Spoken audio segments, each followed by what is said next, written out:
sommes convaincus d'être sur un projet vraiment unique, extraordinaire pour la France, pour l'Allemagne, pour l'Europe.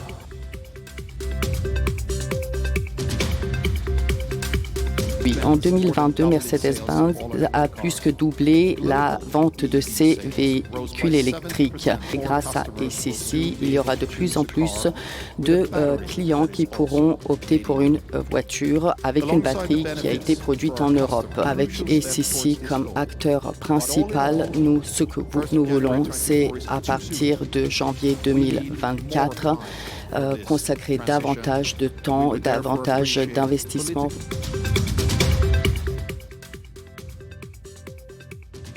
C'est un pari que de industrialiser, de créer une filière de batterie en Europe.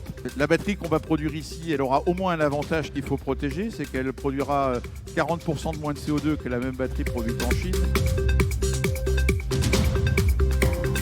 Nous allons contribuer à l'ambition européenne qui est de produire 23% de la production mondiale de cellules de batterie. Et donc cette première unité, qui est une des 5 gigafactories de Stellantis, eh bien, elle va y contribuer par tranches successives. Nous ne sommes pas en train d'additionner le nouveau monde à l'ancien monde, nous sommes en train de transformer l'ancien monde dans un nouveau monde. Nous commençons l'étape de l'apprentissage.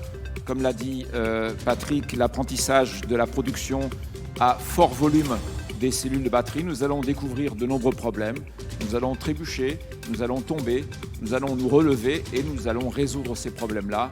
Et donc c'est surtout la capacité d'apprentissage, la capacité apprenante de nos équipes que je voudrais ici souligner.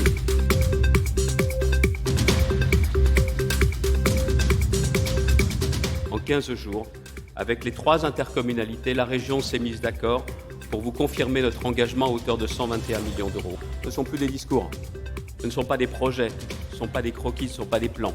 C'est une réalité.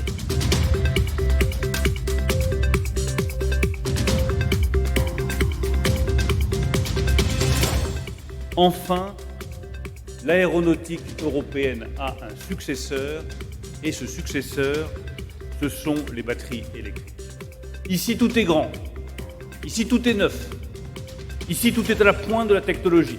Les responsables politiques ne peuvent rien tout seuls s'il n'y a pas derrière un engagement sans faille des acteurs privés. Ce que, enfin, l'Europe s'est débarrassée d'une vieille idéologie dans laquelle seule la Chine et les États-Unis avaient le droit d'apporter des aides publiques à leur industrie, et l'Europe était la seule à ne pas pouvoir le faire. Nous avons changé le cadre européen, nous avons mis en place les PIEC, nous avons autorisé des soutiens publics financiers à l'industrie. La Chine ne nous fera aucun cadeau, ni sur les voitures, ni sur les lanceurs spatiaux, ni sur les avions. Et croyez-moi, leur niveau technologique est parfaitement comparable au nôtre quand il n'est pas supérieur. Protéger. Les responsables politiques sont là pour protéger. Protéger nos ouvriers, protéger nos savoir-faire, protéger nos intérêts. Nous avons des intérêts économiques à protéger.